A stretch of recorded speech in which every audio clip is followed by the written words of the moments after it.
आज मैं आपके सामने जो टॉपिक लेके आया हूँ वो वर्क के बारे में है।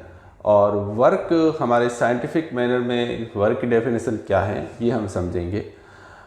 जैसे कि हम जानते हैं कि वर्क सामान्य रूप से हम कहते हैं कि वर्क कोई कार्य करना होता है। तो कार्य करना किस टाइप का? अगर हम बैठे बैठे कोई रीडिंग कर रहे हैं, बुक रीड कर रहे हैं, तो हम कहते हैं कि ही इज़ डूइंग वर्क। कोई व्यक्ति खड़ा है, कोई सामान लेके, कोई लगेज लेके खड़ा है, तो हम कहते हैं कि उसने कुछ कार्य किया है। ओके, रीडिंग, वॉचिंग, है ना। टीवी देख रहा है, कोई व्यक्ति टीवी देख रहा है, तो क्या है वो वर्क की डेफिनेशन में आएगा? तो साइंस की डेफिनेशन में ये सब वर्क नहीं कहलाया जाता। वर्क यहाँ कुछ अलग मैनर से हैं जो हम समझेंगे कि वो कैसे हैं। साइंस में वर्क में हमेशा फोर्स होना चाहिए और फोर्स के साथ डिस्प्लेसमेंट, तभी उसको वर्क कह सकते हैं, अन्यथा that is not a work. Okay, जैसे मैं आपको समझाता हूँ कि अगर कोई ऑब्जेक्ट है और उस ऑब्जेक्ट के ऊपर, ये जैसे एक ऑब्जेक्ट है ए, इस ऑब्जेक्ट के ऊपर कोई फोर्स लग रहा है, दैट इज एफ फोर्स लग रहा है।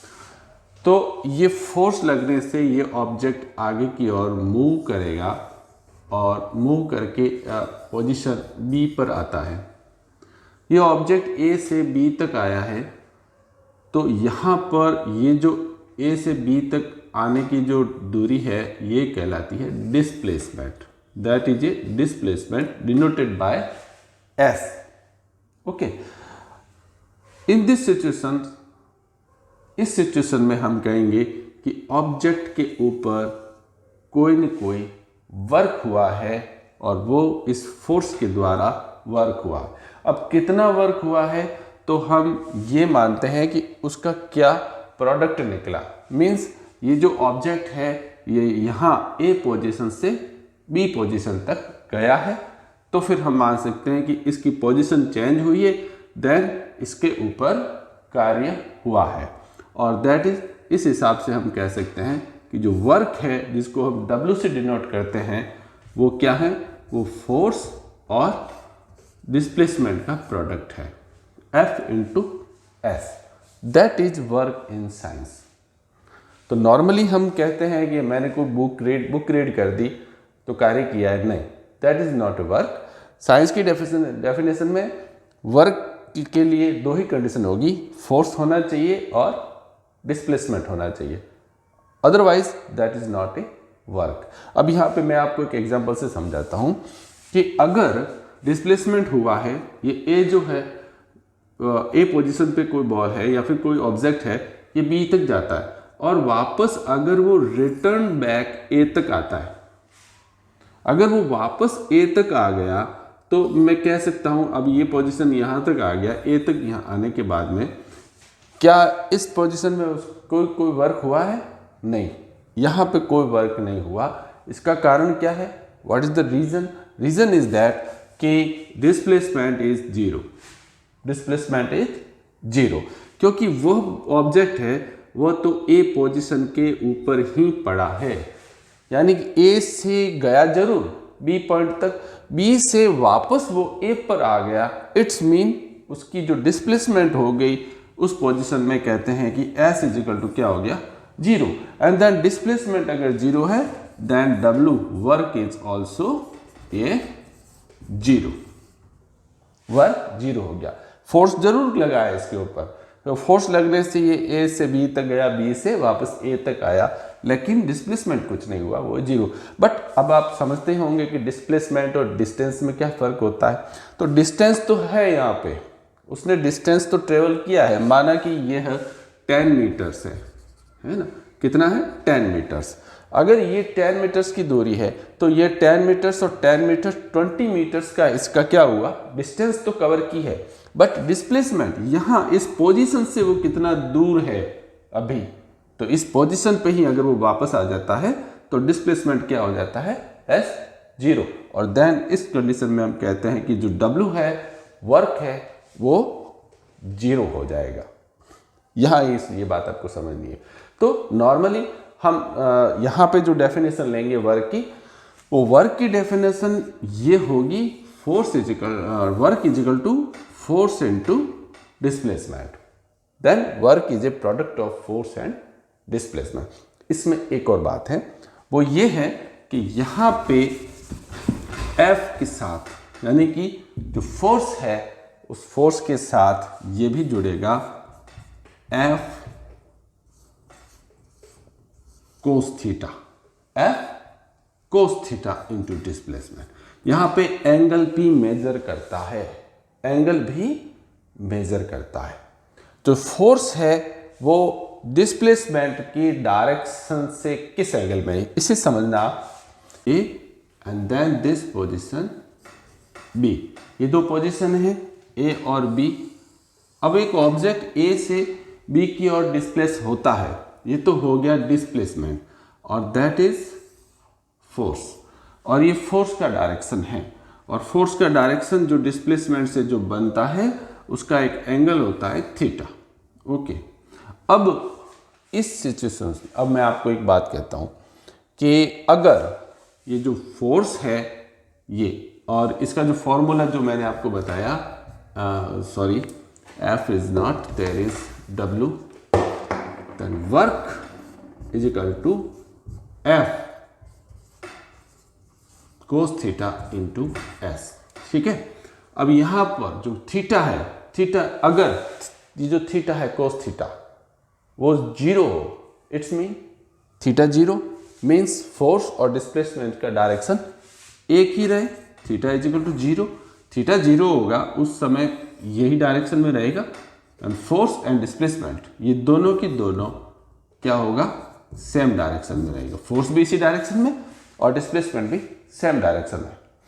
जब दोनों इस डायरेक्शन में होते हैं तो theta is equal to zero. तो theta zero it's not mean that F is equal to zero, cos theta is equal to zero, और कोस थीटा जो जीरो होता है it's mean cos theta is equal to zero, it's mean 1। इसकी जो value आती है वो आती है 1।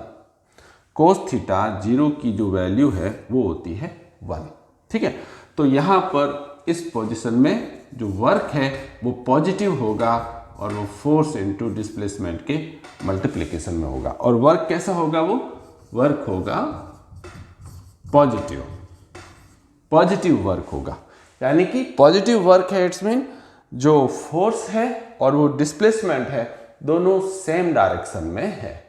तो फोर्स और डिस्प्लेसमेंट दोनों सेम डायरेक्शन में है, तो इसको कहते हैं हम पॉजिटिव वर्क। ओके, अब दूसरी कंडीशन ये है कि अगर इसमें थीटा क्या है, थीटा हो जाता है 180 डिग्री।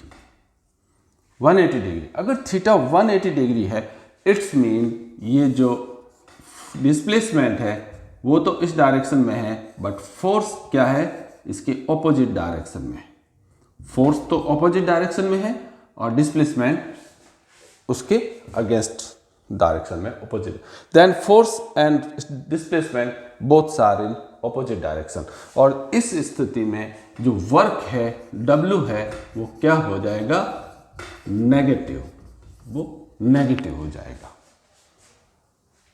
वर्क नेगेटिव हो जाएगा। इस स्थिति में जब फोर्स और डिस्प्लेसमेंट दोनों एक दूसरे के अगेंस्ट हो, डायरेक्शन उनका अगेंस्ट हो, तो उस समय वर्क नेगेटिव होता है। और अगर सिचुएशंस ऐसी हो जिसमें कोस थीटा क्या हो, कोस थीटा, जिसमें एंगल जिसकी बात करता हूं मैं, एंगल अगर 90 डिग्री हो, एंगल 90 डिग्री हो, तो हम कह सकते हैं जो ये कोस थीटा यानी कोस 90 डिग्री है, ये थीटा की जगह हम मैं 90 डिग्री लिख देता हूँ। कोस 90 डिग्री का मतलब होता है जीरो। कोस 90 डिग्री मीन्स जीरो। ये सिचुएशन कब होती है, ये सिचुएशन इस समय होती है कि जो डिस्प्लेसमेंट ये 90 डिग्री पर फोर्स लग रहा है, ठीक है ना, उसके परपेंडिकुलर फोर्स लग रहा है। यानी डिस्प्लेसमेंट तो इस दिशा में है लेकिन फोर्स इसके परपेंडिकुलर है।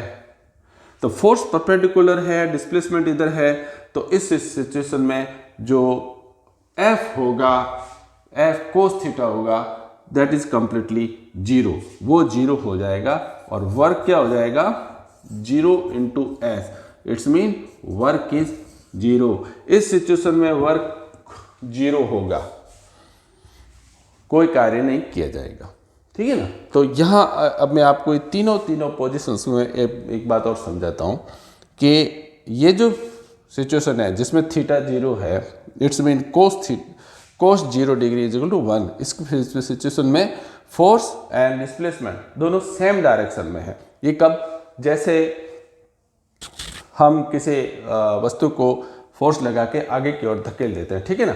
अब जैसे फर्श पर भी कोई वस्तु आगे की ओर जा रही है तो ये क्या होगा, ये पॉजिटिव वर्क होगा, ठीक है। और नेगेटिव वर्क इसको ऐसे भी समझते हैं, ग्रेविटेशनल फोर्स के अकॉर्डिंग भी हम समझते हैं। जैसे अगर मैं कहूँ कि कोई वस्तु ऊपर से ग्राउंड की ओर नीचे आ रही है, कोई ऑब्जेक्ट ऊपर से ग्राउंड की ओर नीचे आ रहा है। जब कोई वस्तु ऊपर से ग्राउंड की ओर नीचे आ रहा है, इट्स मीन वहाँ पे कौन सा फोर्स लग रहा है, नीचे आने पर उसको कहते हैं फ्री फॉल। और फ्री फॉल के समय कोई ऑब्जेक्ट जब नीचे गिरती है उस पर ग्रेविटेशनल फोर्स लगता है। तो यहाँ पर जो ग्रेविटेशनल फोर्स लग रहा है वो ग्रेविटेशनल फोर्स वो नीचे, यहाँ मैं आपको बता देता हूँ, इसको समझा देता हूँ कि ऑब्जेक्ट नीचे आ रहा है, देन ग्रेविटेशनल फोर्स की जो डायरेक्शन होगी वो कहाँ होगी, ग्रेविटेशनल डायरेक्शन की डाउनवर्ड होगी जो डायरेक्शन है उसका, और जो ऑब्जेक्ट है वो भी डाउनवर्ड नीचे की ओर ही आ रहा है। तो फोर्स और डिस्प्लेसमेंट दोनों सेम डायरेक्शन में है, तो इस सिचुएशन में पॉजिटिव होगा वर्क। ओके, अब ये सिचुएशन देख लीजिए आप, ये सिचुएशन बी जिसमें फोर्स और डायरेक्शन दोनों अगेंस्ट है। अगर कोई वस्तु ऊपर जा रही है ग्राउंड से ऊपर, तो ग्रेविटेशनल फोर्स का द्वारा किया गया कार्य, ग्रेविटेशनल फोर्स के द्वारा किया गया कार्य क्या होगा, नेगेटिव होगा। वो क्यों नेगेटिव होगा, क्योंकि ग्रेविटेशनल फोर्स तो डाउनवर्ड काम कर रहा है और ऑब्जेक्ट को आप ऊपर की ओर भेज रहे हो, उस समय ग्रेविटेशनल फोर्स द्वारा किया गया कार्य क्या होगा, नेगेटिव होगा। और ये जो पहले पोजीशन है उसमें पॉजिटिव वर्क होगा। ओके, और अगर कोई वस्तु ग्राउंड पर ही एक जगह से दूसरी जगह जा रही है ना, ग्राउंड पर ही एक जगह से दूसरी जगह जा रही है, उस सिचुएशन में जो ग्रेविटेशनल जो फोर्स है उसके द्वारा कार्य किया गया वो जो W है वो होगा जीरो। क्यों जीरो होगा, क्योंकि ग्रेविटेशनल जो वर्क फोर्स है वो तो इसके परपेंडिकुलर लग रहा है डाउनवर्ड, ठीक है, परपेंडिकुलर लग रहा है, बट डिस्प्लेसमेंट तो आगे वहां पे हो रहा है। तो कोई वस्तु ग्राउंड पर ही आगे की ओर जा रही है, बट ग्रेविटेशनल फोर्स जो है वो तो उसको परपेंडिकुलर नीचे की ओर लग रहा है, तब वर्क क्या होगा, जीरो का होगा। तो यहां पर ये तीन पोजीशंस हैं। तो फोर्स जो है किस पे मेजर करता है, तो ये आप समझ लीजिए, वर्क जो है वो मेजर करता है पहला फोर्स के ऊपर, फोर्स के मैग्नीट्यूड के ऊपर कि फोर्स कैसा लग रहा है। दूसरा मेजर कर रहा है एंगल पर कि जो फोर्स है वो किस एंगल में लग रहा है, किस डायरेक्शन में लग रहा है। और थर्ड, डिस्प्लेसमेंट कितना हुआ।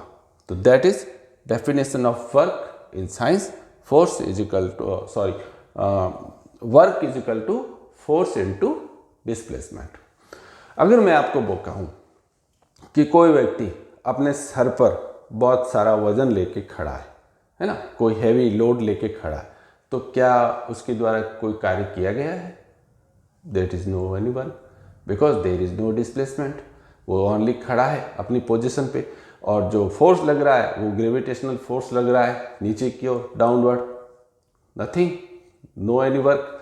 अगर कोई मैं वस्तु को, बकेट्स को या बाल्टी को ऊपर की ओर लिफ्ट करता हूँ, अप लिफ्ट करता हूँ, ऊपर खींचता हूँ, उस सिचुएशन में क्या है, उस सिचुएशन में जो है मैं फोर्स ऊपर की डायरेक्शन में लगा रहा हूँ, बकेट है वो ऊपर की ओर आ रही है, तो पॉजिटिव वर्क हो रहा है अपवर्ड, यानी अपवर्ड पोजीशन में मेरे द्वारा कार्य किया गया वो तो है पॉजिटिव, बट ग्रेविटेशनल फोर्स द्वारा कार्य किया गया वो work done by the gravitational force is negative, because gravitational जो फोर्स है is applying is a opposite direction in direction of bucket.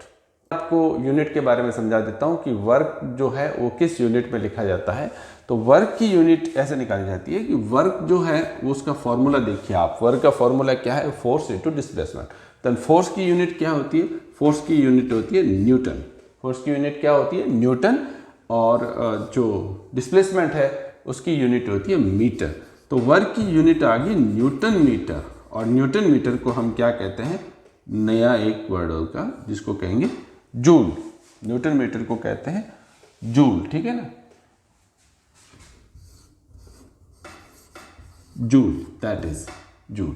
Then 1 newton force, अगर किसी ऑब्जेक्ट पे 1 न्यूटन फोर्स लगे, 1 मीटर डिस्प्लेसमेंट हो, तो पर उसको क्या कहेंगे, 1 जूल कहेंगे उसको। तो that is 1 newton metre is equal to 1 joule, that is unit of work. Okay, तो यहाँ पर आपको वर्क की जो डेफिनेशन है, पर आशा करता हूँ, I hope that you understand better, आपको अच्छे से समझ में आया होगा। Keep watching for any further videos, और सब्सक्राइब कीजिए और चैनल देखते रहिए। Thank you.